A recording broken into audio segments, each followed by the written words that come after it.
Get ready, because the news cycle is absolutely exploding, and Shady Spotlight is here to break it all down for you.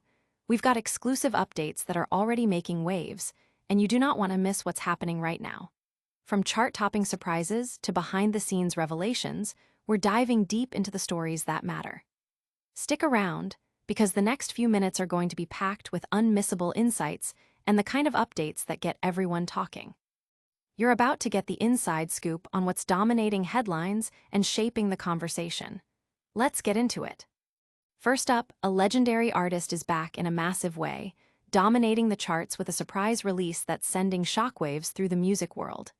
This isn't just a comeback, it's a history-making moment, tied to a deeply personal documentary that's pulling back the curtain on his incredible journey. We're talking about a track that's already a fan favorite, and it's only just dropped. What's the story behind this explosive return and the intimate look into his life? Then, we're shifting gears to a fascinating look at a media empire that defined a generation, charting its meteoric rise and dramatic fall. This isn't your average business story. It's a tale of ambition, controversy, and a legacy that's still being debated. Get ready for an in-depth exploration of a company that pushed boundaries and ultimately faced its own reckoning. What lessons can we learn from its complex history? But the hits keep coming. We're celebrating a monumental achievement for a hip-hop icon who has just cemented his place in music history, joining an elite club of legends. This isn't just about longevity. It's about enduring impact and a legacy that continues to inspire millions. What does this incredible milestone mean for his place in the pantheon of music greats? And finally, we're revisiting a powerful message from a music titan that's gone viral all over again, proving that some words are truly timeless. This commentary, delivered years ago, is resonating more than ever in today's landscape, sparking crucial conversations and reminding us of the power of speaking truth to power.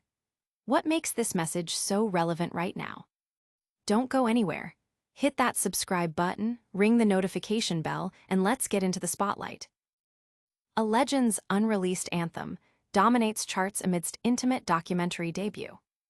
In a move that has sent seismic waves through the music industry, a previously unreleased track from rap icon Eminem, titled Everybody's Looking at Me, has not only surfaced but is currently dominating the charts. This electrifying release, featuring longtime collaborator Dr. Dre and a reported freestyle from Funkmaster Flex, is believed to be a relic from 2002, possibly intended for his seminal album, The Eminem Show. The song's sudden appearance has ignited fervent fan speculation, with many believing it was held back for this very moment. The track's arrival coincides perfectly with the premiere of Stans, a deeply personal documentary now streaming on Paramount+.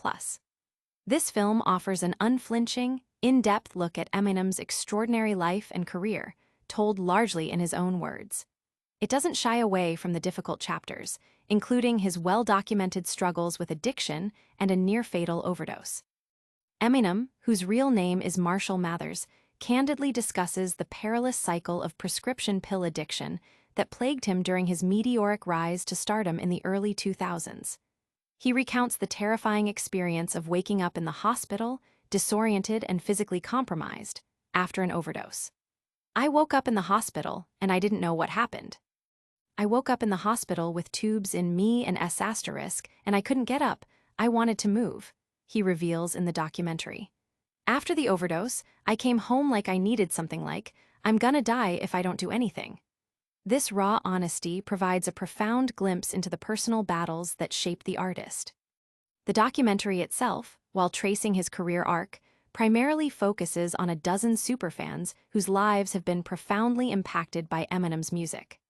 While these fans share stories of how his work helped them through difficult times, the film explores the spectrum of fandom, from healthy admiration to more concerning, unhealthy obsessions.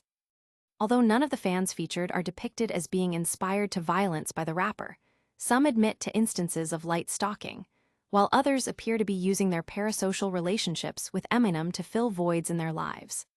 The film, produced by Eminem's own production company, has been described by some critics as more of a PR and brand maintenance effort than a traditional documentary, focusing heavily on the positive impact of the artist and his fanbase. The very term, "stan," popularized by Eminem's 2000 song of the same name, which depicted an obsessive fan's escalating intensity, is explored as a cultural phenomenon that has now been immortalized in dictionaries. However, the documentary has also faced criticism for its perceived glossing over of Eminem's more controversial early lyrics, including homophobic slurs and violent themes, especially given that some fans interviewed identify as LGBTQ.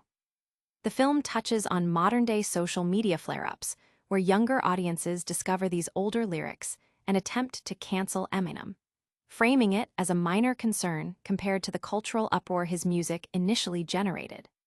Stans had a limited theatrical run before its streaming debut, and while it offers a unique perspective on fandom, it leaves some viewers longing for a more critical examination of the artist's complex legacy. The release of Everybody's Looking at Me, alongside the documentary, marks a significant moment, blending new music with a deep dive into the artist's personal narrative and the culture he has inspired. But is this the whole story of the artist's impact, or just one facet? Next, we're diving into the complex legacy of a media powerhouse that shaped a generation, and the personal story behind its dramatic unraveling. Vice is Broke, a critical look at a media empire's rise and fall. Eddie Huang, the acclaimed chef, author, and TV personality, has directed Vice is Broke, a documentary that delves into the tumultuous history of the media company Vice. Huang, who worked with Vice for many years, offers his perspective on the company's journey from its edgy magazine origins in the late 1990s to its eventual bankruptcy in 2023. The documentary chronicles Vice's evolution through various eras, including its move to New York, its expansion into video content, its ambitious push to become a global media conglomerate with a news channel and significant investments, and its foray into a Gawker-style website known for its left-leaning investigative journalism. At its peak, Vice was valued in the billions, but it ultimately succumbed to financial difficulties and a changing media landscape. Huang's film is characterized by its highly personal and critical approach, with the director making it clear he has a strong point of view, often stemming from disagreements with the company's direction and leadership. He highlights his own professional ethos of walking away from projects that don't align with his vision, extending this principle to his stance on Vice is Broke itself. Upset by Mubai's acceptance of funding from an investment fund with ties to Israeli weapons, Huang has vowed not to promote the film's debut, underscoring his commitment to his principles even at the cost of his own project's visibility. A significant focus of the documentary is the role of co-founder Gavin McInnes. McInnes, who left Vice in 2008, later became a prominent right-wing pundit and founded the Proud Boys. The film interviews McInnes, exploring his early contributions to Vice and his subsequent transformation into a figure associated with controversial ideologies. While McInnes's impact is discussed, Huang appears more focused on his grievances with co-founder Shane Smith. Huang, along with other former Vice employees featured in the film, blames Smith for compromising the company's original vision and potential over the years. A recurring point is Smith's alleged debt to Huang for unpaid residuals, adding a personal financial dimension to their conflict. The documentary also touches upon other factors contributing to Vice's downfall, such as shifts in internet traffic allocation and the inherent difficulty of maintaining a brand identity centered on being cool indefinitely. Former Vice employee Michael Moynihan is mentioned for his go woke, go broke argument regarding the company's demise, though Huang's perspective emphasizes the problematic legacy of McInnes's later political activities as more deserving of scorn than Smith's business mismanagement. The film also features interviews with other figures associated with Vice, including comedian Joshua, the fat Jewish, Ostrovsky, and social media journalist Taylor Lawrence. Huang is particularly critical of Vice's documentary output, accusing it of exoticizing the global South and failing to properly credit directors. He contrasts Vice's approach with that of Anthony Bourdain, whom Huang idolized, suggesting Vice documentaries often focused on the negative aspects of foreign countries, while Bourdain sought to find value and vibrancy. The film includes a notable scene where New York Times journalist David Carr confronts Shane Smith, questioning the validity of Vice's reporting. Notably absent from the documentary is a parody of Vice's style from the show Documentary Now, featuring Bill Hader and Fred Armisen. Hwang acknowledges that someone like Alex Gibney might have produced a more straightforward documentary about Vice's collapse, similar to his work on Enron. While Hwang's unique perspective offers a compelling narrative, the film leaves viewers with a desire for a more conventional account to complement his personal critique. Vice is Broke is set to premiere on Mubi, offering a candid, albeit biased, look at the rise and fall of a media company that left a significant, albeit complex, mark on contemporary culture. But how does this media saga compare to enduring legacies in the music world? Next, we're looking at a hip-hop icon who has just achieved an incredible milestone, joining an elite group of musical legends. Eminem's Curtain Call makes history with unprecedented Billboard 200 run. Eminem has achieved a remarkable feat with his 2005 Greatest Hits compilation, Curtain Call, The Hits, officially marking its 750th week on the Billboard 200 chart. This monumental achievement places the album among an exclusive cadre of music's most enduring releases, solidifying Eminem's place in the pantheon of music legends. Curtain Call is now the sixth album in American history to reach this longevity milestone on the prestigious chart, a testament to its sustained popularity and cultural impact.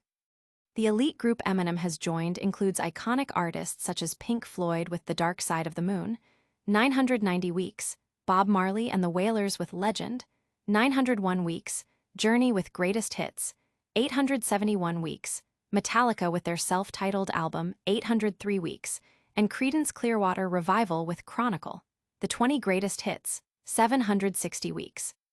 This remarkable longevity for a hip-hop compilation is unprecedented in the genre, and it's anticipated that it will be quite some time before another hip-hop album reaches this level of sustained chart presence. Kendrick Lamar's Good Kid, M.A.A.D. City is mentioned as a potential future contender, but it still has a considerable distance to go before reaching the 700-week mark. Currently, Curtain Call sits at number 48 on the Billboard 200. Luminate reports that the compilation moved an additional 15,500 equivalent units in the past tracking period, with the majority of this activity stemming from streaming platforms, alongside 1,400 physical sales. The album's consistent performance underscores the enduring appeal of Eminem's extensive catalog and his significant influence on contemporary music. This sustained presence on the charts highlights not only the commercial success of his greatest hits, but also the deep connection fans continue to maintain with his music. Curtain Call represents a significant moment for hip-hop as a genre, demonstrating that a compilation album can achieve the kind of long-term chart dominance typically associated with classic rock and reggae artists. Eminem's ability to maintain such a strong presence on the Billboard 200 for nearly 2 decades speaks volumes about his artistry and his lasting impact on popular culture. The album serves as a comprehensive collection of his early career's most impactful tracks, showcasing his evolution as an artist and his unparalleled lyrical prowess. The continued success of Curtain Call reaffirms Eminem's status as one of the most influential and successful musicians of his generation, capable of transcending genre boundaries and appealing to a broad audience across multiple demographics. This milestone is particularly noteworthy given the ever-changing landscape of music consumption. In an era dominated by single-track downloads and streaming, the sustained popularity of a full album compilation is a powerful indicator of its artistic merit and cultural relevance. Eminem's Curtain Call has proven to be more than just a collection of hits. It's a cultural artifact that continues to resonate with new and old fans alike, securing its place in music history. But while his music collection stands the test of time, one of his past statements is now resonating more than ever. Next, we're looking at a viral clip where the rap icon delivers a powerful, timeless message that's striking a chord in today's political climate. Eminem's viral 2017 commentary on Trump and MAGA resonates anew. A video clip featuring Eminem's candid 2017 critique of Donald Trump and his MAGA supporters has resurfaced and is rapidly going viral across social media platforms. In the interview with Complex, conducted about a year into Trump's presidency, Eminem, born Marshall Mathers, expressed his bewilderment at the unwavering loyalty of Trump's base, particularly among white, middle-class individuals. He questioned how supporters could relate to a billionaire who, in Eminem's view, had never experienced struggle and had actively avoided military service due to alleged bone spurs. It's so bizarre watching him play to his base that thinks that he cares about them, and it's actually the people that he cares about the fucking least, Eminem stated in the clip. He elaborated on this, questioning the perceived connection between the working class and a figure like Trump. If you're talking about his core being a majority white middle-class people, what I don't understand is how in the fuck do you feel like you relate to a billionaire who has never known struggle his entire fucking life? He further emphasized his point by referencing Trump's draft deferment. Who dodged the draft because he had bone spurs in his fucking foot?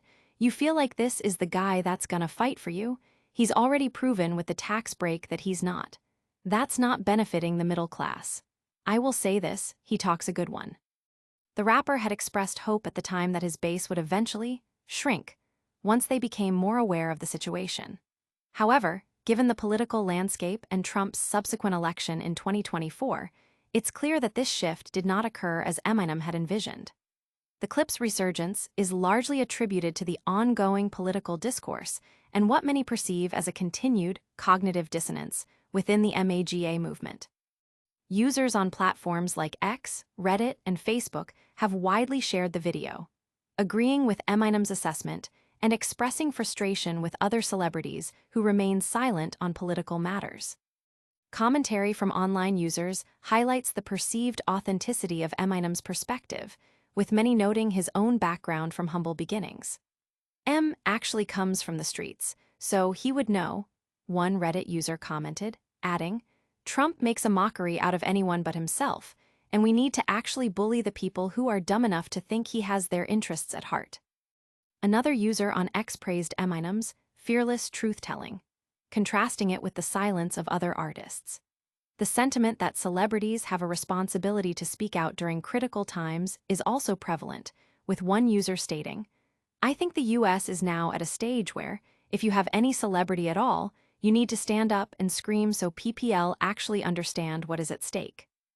This is not the first time Eminem has been vocal about his opposition to Trump. Previously, he endorsed Kamala Harris at a Detroit rally during the 2024 presidential campaign and told Billboard in 2018 that a fucking turd would have been better as a president than Trump. His 2017 song, Revival, reportedly led to him being interviewed by the Secret Service due to lyrics perceived as threatening towards Trump and his daughter Ivanka. In the same 2017 Complex interview, Eminem also suggested that Trump was brainwashing his supporters by promising unfulfilled outcomes and operating within an alternate reality. The enduring relevance of his commentary underscores the artist's consistent stance and his willingness to use his platform for political expression. And that's a wrap on today's explosive news cycle. Make sure you're subscribed and hit that notification bell so you don't miss our next deep dive. From a chart-topping unreleased track and a revealing documentary, to a media empire's dramatic fall, a hip-hop icon's historic chart longevity, and a viral political commentary that's more relevant than ever, it's been a wild ride. Make sure you like this video, subscribe to Shady Spotlight for more, hit that notification bell so you never miss an update, and drop a comment below telling us which story shocked you the most. You can also follow us on all our social media channels for even more exclusive content. We'll see you next time.